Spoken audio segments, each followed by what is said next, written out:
India ہے ان کی طرف سے ان کے وزیر خارجہ اس میں شرکت کریں گے۔ پچھلے سال شنگھائی کارپوریشن کی میٹنگ ہوئی تھی، ہماری طرف سے بھی ہمارے وزیر خارجہ نے شرکت کی تھی انڈیا میں جا کے۔ ملک کی جو سیاست کی اچھی ریفلیکشن نہیں ہے کہ ایک پارٹی وہی کام کر رہی ہے جو 2014 میں انہوں نے کیا تھا۔ اسی چوک میں انہوں نے 126 دن کا دھرنا دیا۔ چین کے وزیر اعظم 1 سال کے اس میں تاخیر ہوئی ان کے آنے سے۔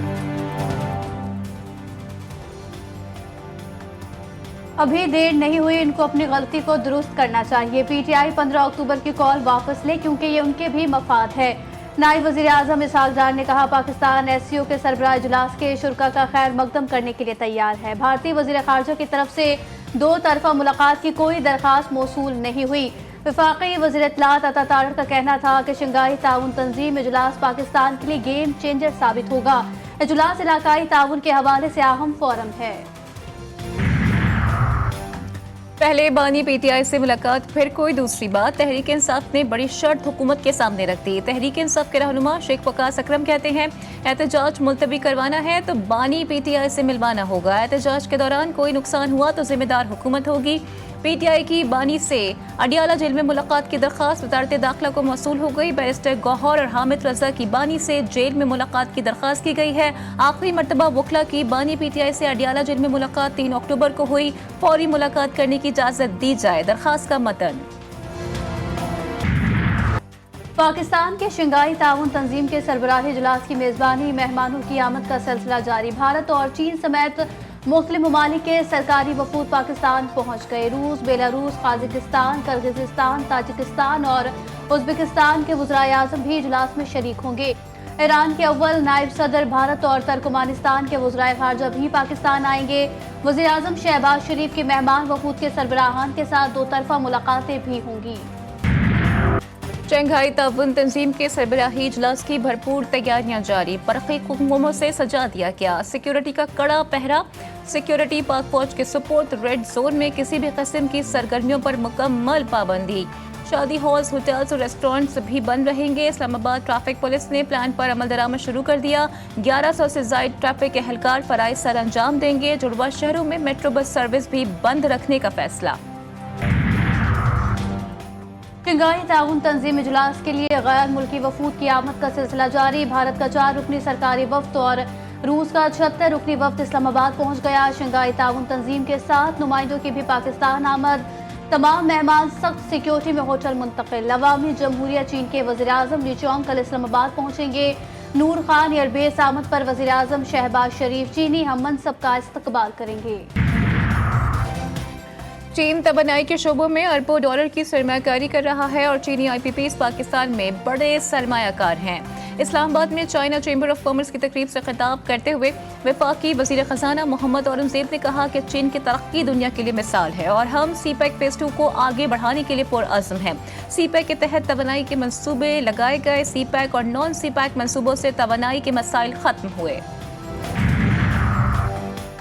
بانی پی ٹی آئی اسرائیل گٹھ جوڑ ایس سی او اجلاس کو سبوتاژ کرنے کے لیے سرگردہ۔ بانی پی ٹی آئی صہیونی مفادات کے تحفظ کے لیے کام کر رہے ہیں۔ سندھ کے وزیر اطلاع شرجیل انعام میمن کہتے ہیں پی ٹی آئی قیادت ملک دشمنوں کے ایجنڈوں پر عمل پیرا ہے، ملک کی سلامتی پر دشمن کے مفادات کو ترجیح دیتی ہے۔ چیئرمین پیپلز پارٹی بلاول بھٹو اور صدر نون لیگ نواز شریف کا ٹیلی فونک رابطہ۔ رہنماؤں کی 26ویں آئینی ترمیم کے حوالے سے سیاسی جماعتوں کے اتفاق رائے پر گفتگو۔ بلاول نے نواز شریف کو جے یو آئی پی سے آئینی ترمیم پر ہونے والی پیش رفت سے متعلق آگاہ کیا۔ مجوز آئینی ترمیم پر اتفاق رائے کمیشن۔ پارلیمانی خصوصی کمیٹی کی ضلعی کمیٹی کی پہلی بیٹھک التوا کا شکار۔ وفاقی وزیر قانون کی نون لیگی وفد کے ہمراہ کراچی کے باعث تاخیر ہوئی۔ آئینی مسودوں میں موجود قانونی نکات کا جائزہ لیا جانا تھا۔ کمیٹی کو سیاسی جماعتوں کی تجاویز پر ڈرافٹ تیار کرنا تھا۔ خصوصی کمیٹی کا اجلاس اب پیر کو ہوگا۔ جے یو آئی کا آئینی عدالت بنانے کی تجویز ماننے سے انکار۔ مولانا فضل الرحمان کا بینچ بنانے کا مشورہ۔ عدالتی اصلاحات کے معاملے پر ایم کیو ایم کی شرائط۔ نون لیگ نے پھر لالی پاپ دے دیا۔ آئینی ترمیم کی حمایت کے لیے ایم کیو ایم نے بلدیاتی قوانین میں ترمیم کی شرط رکھی۔ نون لیگ کے رہنما احسن اقبال کہتے ہیں ایم کیو ایم کی بلدیاتی اختیارات کی ترمیم پر بعد میں بات ہوگی۔ نون لیگی وفد حمایت حاصل کرنے پاکستان ہاؤس پہنچا۔ وفاقی وزراء احسن اقبال، اعظم نذیر تارڑ اور رانا ثناء اللہ وفد میں شامل تھے۔ متحدہ رہنماؤں نے شکایات کے انبار لگا دیے۔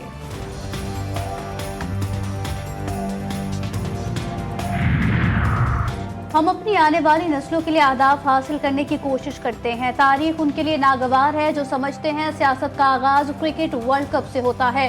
تاریخ ان کے لیے ناگوار ہے جو سیاست کا عروج بانی پی ٹی آئی اور فیض حمید کا انقلاب سمجھتے ہیں. چیئرمین پیپلز پارٹی بلاول بھٹو کا سوشل میڈیا پر پیغام. کہا جسٹس دوراب پٹیل کے تجربے نے ثابت کیا کہ وفاقی آئینی عدالت پاکستان کی ضرورت تھی. آئینی ارتقاء منشور اور میثاق جمہوریت کے لیے ہمارا عزم ہمیشہ یکساں رہا ہے. چیف جسٹس قاضی فائز عیسیٰ کی سبکدوشی 25 اکتوبر کو. جسٹس قاضی فائز کے بعد جسٹس منصور علی شاہ سینئر ترین جج ہوں گے. جسٹس منیب اختر دوسرے اور جسٹس یحییٰ آفریدی تیسرے نمبر پر سینئر ترین جج ہوں گے. مجوزہ آئینی ترمیم ہونے کے بعد ان 3 سینئر ترین ججز میں سے کوئی ایک چیف جسٹس آف پاکستان ہوگا. جو بنیادی ضروریات زندگی ہے نا وہ میسر کرنے کو اب سندھ حکومت تیار نہیں ہے. شہر میں پانی جو ہے پچھلے 16 سالوں سے ایک قطرہ نہیں دیا ہے اس سندھ حکومت نے. تو اگر آپ یہ ایکسپیکٹ کر رہے ہیں کہ سندھ حکومت کوئی ڈراسٹکلی اوور نائٹ کام کرے گی اور شہریوں کو سہولت دے گی تو یہ خام خیالی ہوگی. سندھ کا ریکارڈ ہے کہ یہاں کوئی چیز برقرار نہیں رہتی. کراچی کو 16 سالوں سے سندھ حکومت نے پانی نہیں دیا. حکومت اچھا کام کرے گی تو اس کو سپورٹ کریں گے. اپوزیشن لیڈر سندھ اسمبلی علی خورشیدی کی جی ٹی وی نیوز سے خصوصی گفتگو. کہا 6 ماہ کے دوران اسٹریٹ کرائم کے نمبرز میں کچھ کمی آئی ہے. آئی جی سندھ نے اسٹریٹ کرائم میں مزید کمی کی یقین دہانی بھی کرائی ہے. وزیر اطلاعات پنجاب نے اپنی توپوں کا رخ پیپلز پارٹی کی جانب کر لیا. گورنر پنجاب کے بیان پر شدید رد عمل. سندھ میں اسکولوں کی حالت زار پر آئینہ دکھایا. اسما بخاری بولی سندھ میں اسکول سرے سے موجود ہی نہیں. جو ہیں ان میں جانور بندھے نظر آتے ہیں.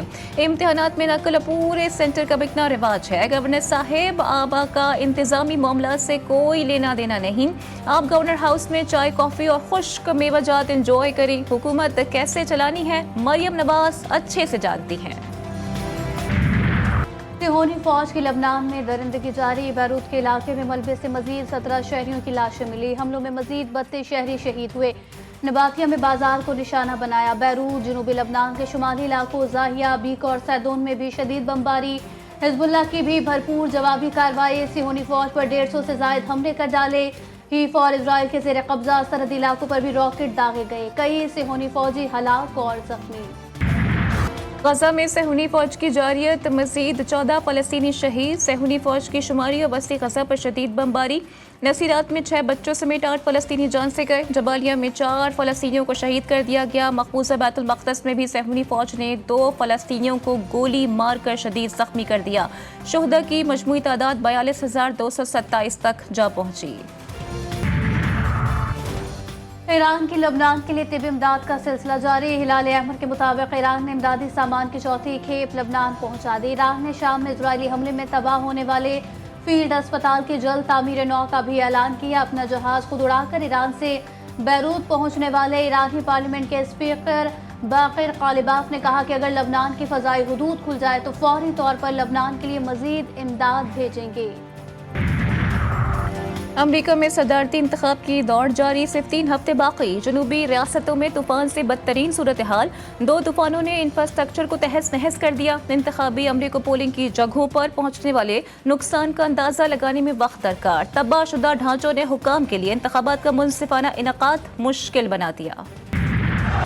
کراچی میں سندھ رواداری مارچ اور مذہبی جماعتوں کی ریلی. مظاہرین کی ریڈ زون میں داخلے کی کوشش. کارکنوں کی پولیس سے جھڑپیں. ایک شخص جاں بحق. ایک پولیس اہلکار زخمی. احتجاج کے باعث میٹروپول ہوٹل اور اطراف کا علاقہ میدان جنگ بن گیا. نامعلوم مشتعل افراد نے پولیس موبائل کو آگ لگائی. پولیس نے دفعہ 144 کی خلاف ورزی پر 50 سے زائد مظاہرین کو حراست میں لیا. کئی گھنٹوں بعد رینجرز اور پولیس نے سڑکیں ٹریفک کے لیے کھول دیں. اپنی چھت اپنا گھر پروگرام کی منظوری. وزیر اعلیٰ پنجاب مریم نواز کی زیر صدارت اہم اجلاس میں بھاٹا کا معاہدہ سائن کرنے کی اجازت دے دی گئی. اپنا گھر پروجیکٹ میں گھر بنانے کے لیے 2,80,000 درخواستیں موصول. اجلاس میں بریفنگ. وزیر اعلیٰ کی درخواست دہندگان کے قواعد کی تصدیق کا عمل بروقت اور تیزی سے جاری رکھنے کی ہدایت. پاکستان کثیر الملکی فضائی مشق انڈس شیلڈ 2024 کی میزبانی کے لیے تیار. انڈس شیلڈ 2 کا آغاز پاک فضائیہ کے آپریشنل ایئر بیس پر ہوگا. مشقیں 2 ہفتوں پر محیط ہوں گی. میزبان پاک فضائیہ کے ساتھ چین، سعودی عرب، ترکی اور مصر کی فضائی افواج شرکت کریں گی.